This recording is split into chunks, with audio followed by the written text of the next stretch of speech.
Mon frère, ma sœur, que la grâce et que la gloire reviennent à Papa Adonai et que son nom soit et demeure pour toujours béni dans ta vie, dans nos vies et que tout en nous lui donne éternellement honneur, force, louange et adoration. Bien-aimé de Papa, le Père s'adresse à toi en ce moment. Le Père vient pour t'édifier, pour te fortifier, pour te parler, parce que le Père connaît ton quotidien. Le Père sait quels sont les challenges auxquels tu fais face. Il connaît les épreuves que tu traverses. Il connaît les difficultés que tu rencontres sur le chemin de la foi, sur le chemin de l'obéissance, sur le chemin de la marche avec lui. Rencontrer des difficultés en marchant avec le Seigneur ne signifie pas que Dieu ne t'aime pas. Rencontrer des épreuves dans ta vie chrétienne ne signifie pas que ta vie chrétienne ne plaît pas à Dieu. Mais en toute chose, tu dois rester fort, tu dois rester soudé au Seigneur, tu dois rester soudé à sa parole. Et c'est pourquoi, malgré toute forme de difficulté, malgré toutes sortes d'épreuves, Dieu sera toujours à tes côtés pour t'accompagner, pour te donner la force nécessaire, l'énergie nécessaire pour y arriver, pour triompher et pour réussir malgré tout et contre tout. C'est pourquoi, mon frère, ma sœur, Papa nous parle en ce matin. Il nous invite dans un thème puissant, dans un thème très important qui est bien-aimé du Père, le chemin de la patience. Le chemin de la patience. Pourquoi est-ce que le Saint-Esprit nous invite par la grâce du Père à la méditation sur ce thème?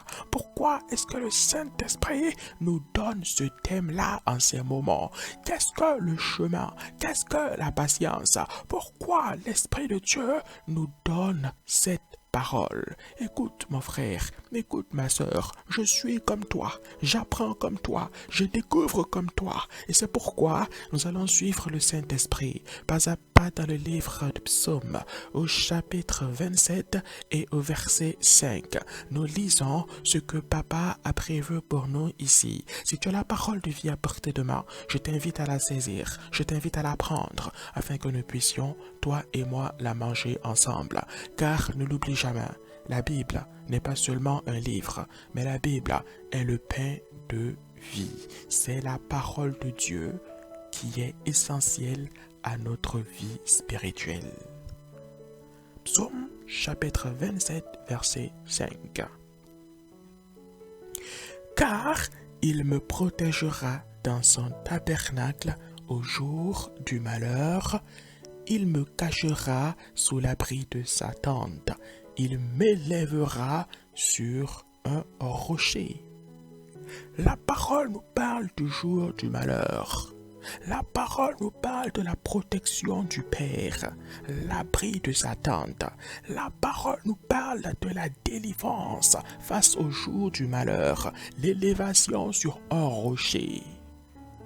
Écoute, ce que tu refuses de révéler à tes meilleurs amis là, mon frère, ma sœur, ce que tu refuses de dire à ta femme, à ton mari, à ton fiancé là, mon frère, ma sœur, ce que tu refuses de manifester à tes parents là, mon frère, ma sœur, Dieu le sait et Dieu le connaît. C'est pourquoi j'ai l'habitude de dire, mon frère, ma sœur, par la grâce du Père, quand tu fais face à une situation et que tu vas voir ton médecin, tu t'abandonnes entre les mains du docteur. Tu ne discutes pas les ordonnances qu'il te donne. Tu ne cherches pas à réfléchir sur la composition chimique des médicaments qu'il te prescrit. Tu lui fais confiance, tu acceptes son traitement et en retour, et par la grâce et la tendresse du Père, tu reçois également la santé et la guérison. Si tu ne fais pas confiance au médecin, si tu ne fais pas confiance en ces médicaments qu'il t'a prescrits et que tu refuses de les avaler et que tu refuses de les prendre, ce n'est pas le médecin qui viendra ouvrir ta bouche pour mettre les comprimés dedans. Et ton refus de soumission finira par faire aggraver ta maladie. D'un point de vue spirituel, les choses vont de pair avec le naturel. Nous devons aussi nous soumettre à Dieu. Nous devons aussi accepter nous abandonner entre ses mains. Nous devons aussi accepter nous livrer à lui et le laisser comme un potier nous former, nous donner la forme qui convient, la forme qui glorifie son nom et qui nous permettra toujours d'aller de l'avant. Pourquoi le Saint-Esprit nous donne-t-il ce thème? Parce que Dieu sait qu'au plus profond de ton cœur, tu as des attentes. Tu attends certainement un emploi. Dieu parle à quelqu'un en ce moment. Tu attends certainement un enfant. Dieu parle à quelqu'un en ce moment. Tu attends le mariage. Tu attends la maison. Tu attends le ministère. Tu attends l'onction pour opérer selon ce que le Père t'a déjà manifesté dans ses bons plans pour toi. Tu attends la santé, la guérison. Tu attends la délivrance face à l'épreuve. En tout un chacun de nous, personne ne peut dire qu'elle n'a pas d'attente. Même l'homme le plus comblé du monde a toujours des attentes. C'est pourquoi le Père te parle en ces moments. Le Père vient te rappeler qu'il ne t'a pas oublié. Le Père vient par ce message, ce thème, te rappeler que tu n'es pas seul dans cette attente, mais que dans cette attente, sur le chemin de la patience, il est à tes côtés, il est avec toi, il est présent avec toi. Ce que tu désires dans ton cœur, il le voit, il le sait. Ce que tu désires ardemment, il le connaît déjà, parce qu'il t'a connu avant même de t'avoir formé dans le ventre de ta mère, pour te dire que chaque jour que tu connais sur cette terre n'a aucun secret pour lui. Mon frère, ma sœur, le Père veut t'inviter ce matin à la patience. Le Père veut te rappeler en ce matin qu'il est toujours avec toi. Le Père veut te rappeler en ces instants qu'il ne t'a pas oublié. Le Père veut te rappeler en ces instants que tu n'es pas abandonné. Il y a un homme comme toi et moi qui attendait quelque chose d'important sur cette terre et dans ce monde. Il y a un homme comme toi et moi qui a marché sur cette même terre sur laquelle tu te trouves et qui attendait de tout son cœur d'avoir un enfant. Cet homme était prospère, cet homme était riche, mais cet homme avançait en âge, cet homme découvrait de jour en jour et au fur et à mesure que le temps passait ce que c'était que la vieillesse.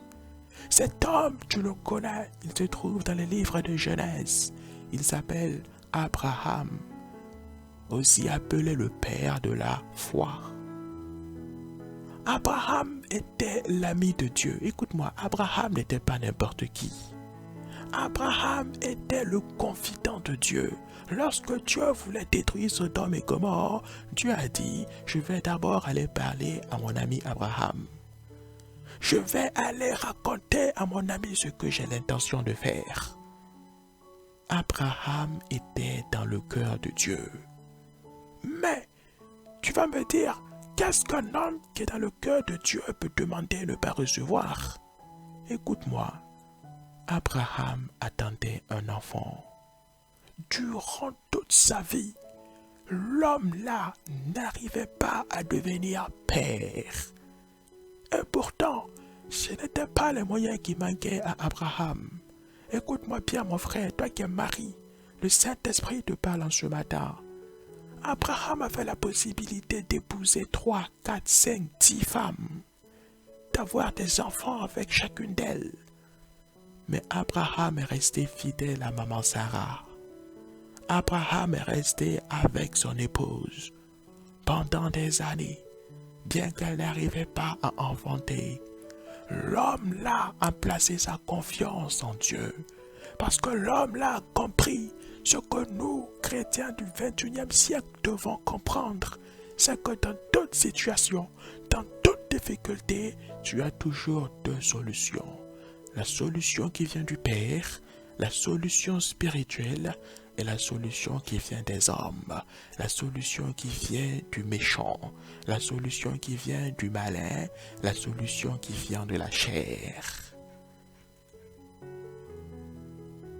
Et bien que Abraham, dans cette longue attente, a à un moment donné de sa vie cherché la solution des hommes, sache, bien-aimé du Père, que malgré tout, Abraham n'a jamais cessé d'espérer en la solution qui venait de Dieu.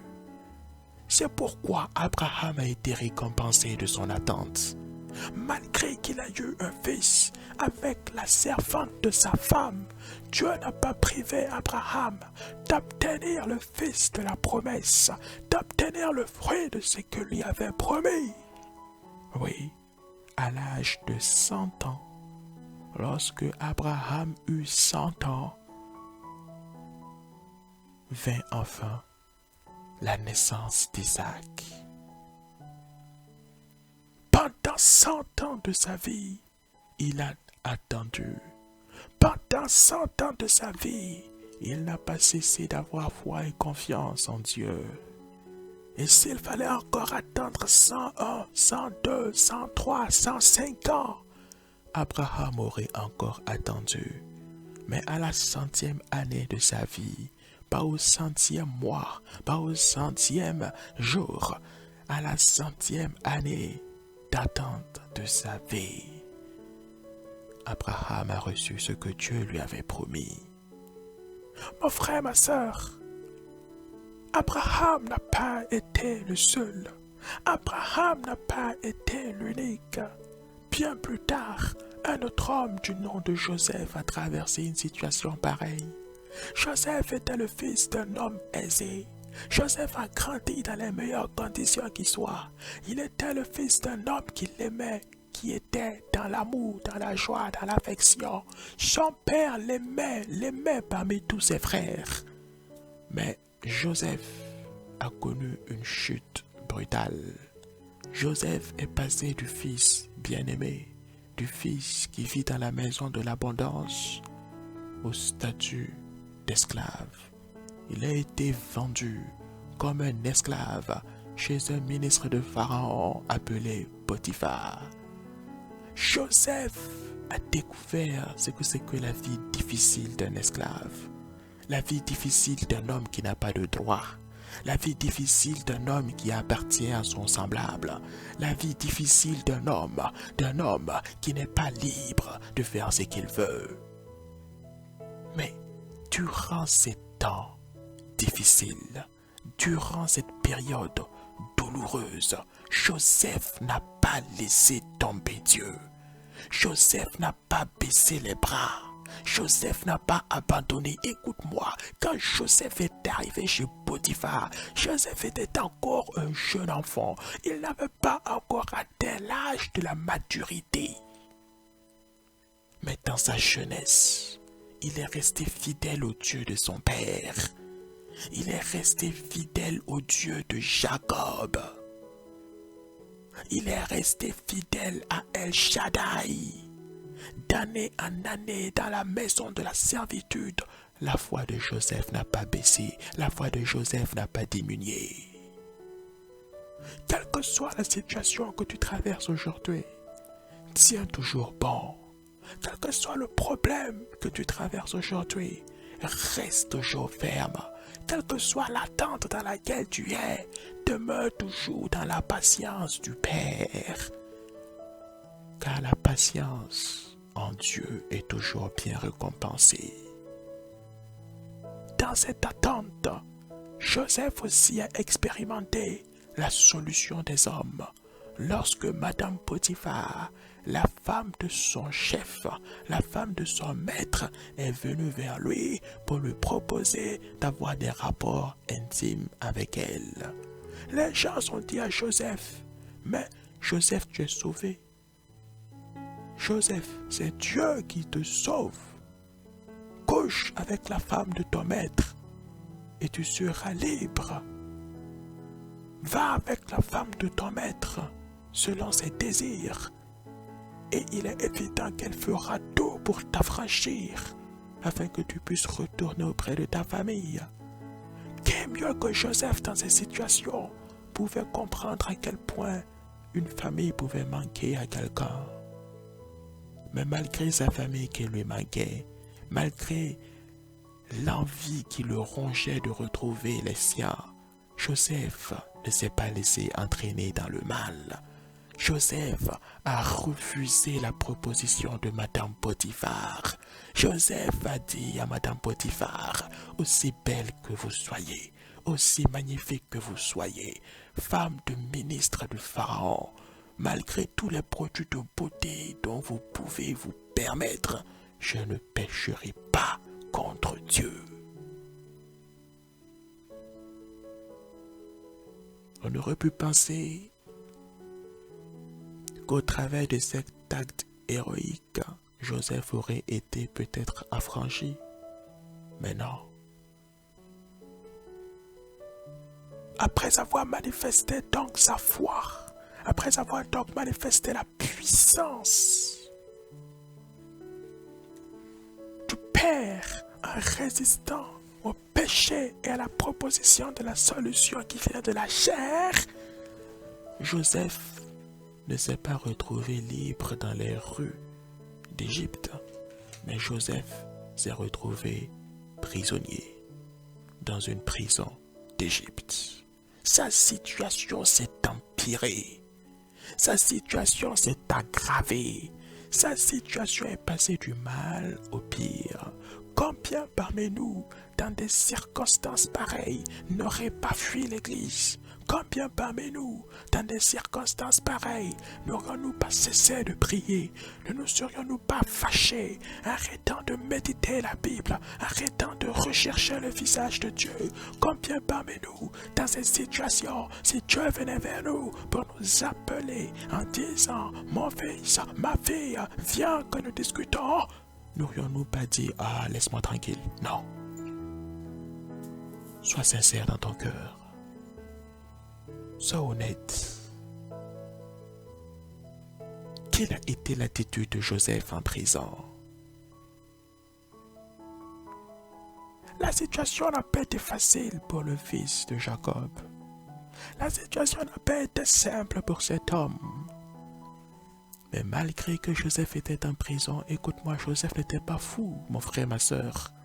Malgré que Joseph était en prison, malgré que sa situation était devenue encore plus précaire, encore plus difficile, Joseph n'a toujours pas baissé les bras.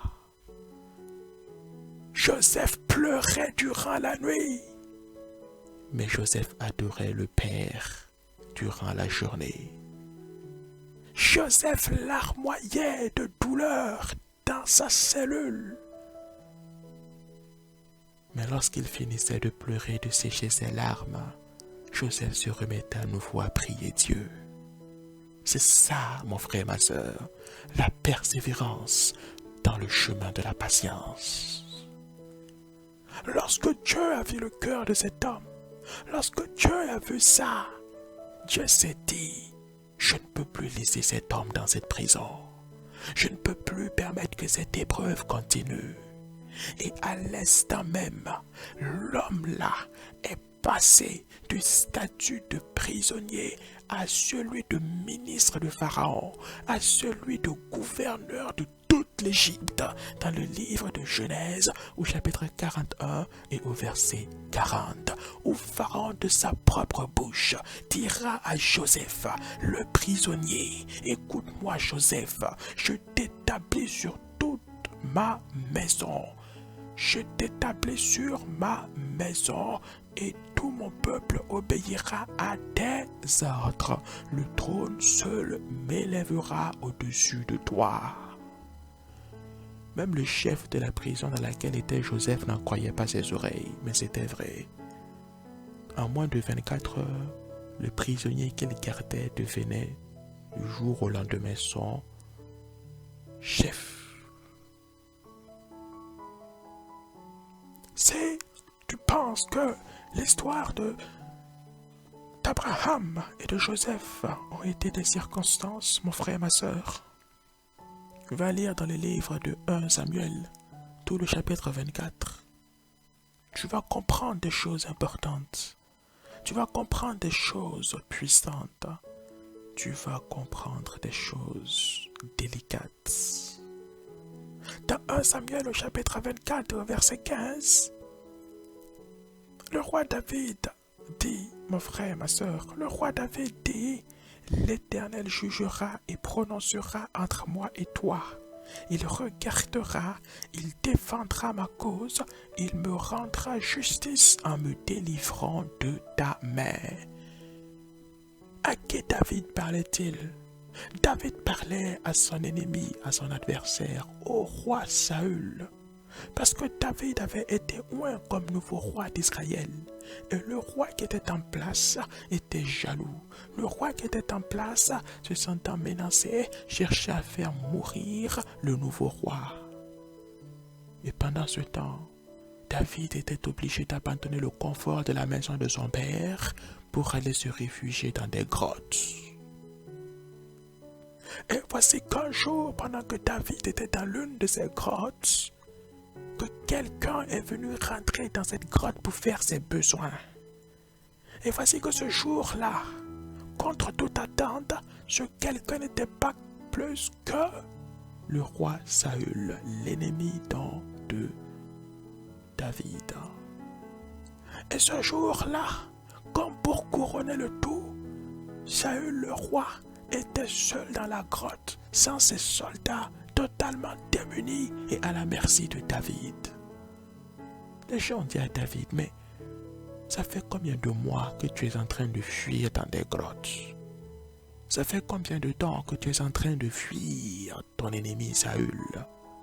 Regarde, voici Saül qui est en train de faire ses besoins, sans le savoir dans la grotte dans laquelle tu es caché. David, tiens ce couteau, va, mets à mort ton ennemi, car c'est Dieu qui le livre aujourd'hui entre tes mains. Oh, combien d'entre nous, mon frère, ma soeur, aurions accepté cette solution charnelle, aurions accepté la facilité de cette possibilité avant même de chercher à connaître la volonté de Dieu. Et c'est ainsi que, contre toute attente, David n'a pas tué Saül. David a simplement déchiré un morceau du vêtement de Saül pour lui dire plus tard, regarde Saül, j'ai eu l'occasion de te tuer, mais je ne l'ai pas fait. Non pas parce que j'ai peur de toi, mais parce que j'ai peur de Dieu. Parce que j'ai confiance, parce que j'ai foi que ma patience sera récompensée. Et qu'au bout de ce chemin, ce que tu as promis, je l'aurai, mais je ne verserai pas ton sang. C'est cette patience dont a fait preuve David, qui lui a valu par la suite d'être le roi selon le cœur de Dieu. Aujourd'hui, sache que tu es le fils, tu es la fille selon le cœur de Dieu. Tu es l'enfant que Dieu aime. Tu es l'enfant que Dieu chérit. Tu es l'enfant que Dieu a tant aimé qu'il n'a pas hésité à envoyer son Fils unique Jésus mourir à la croix, être sacrifié pour toi, afin que toi et moi soyons aujourd'hui vivants. Oh, quel amour! Oh, quel amour! Oh, quel amour! Et malgré cet amour, tu oses douter de Dieu. Et malgré cet amour, tu oses t'asseoir et laisser la tristesse t'empêcher de prier ce Dieu-là. Et malgré cet amour, tu oses laisser le doute venir amenuire la foi que tu dois manifester à l'égard de ce Dieu-là.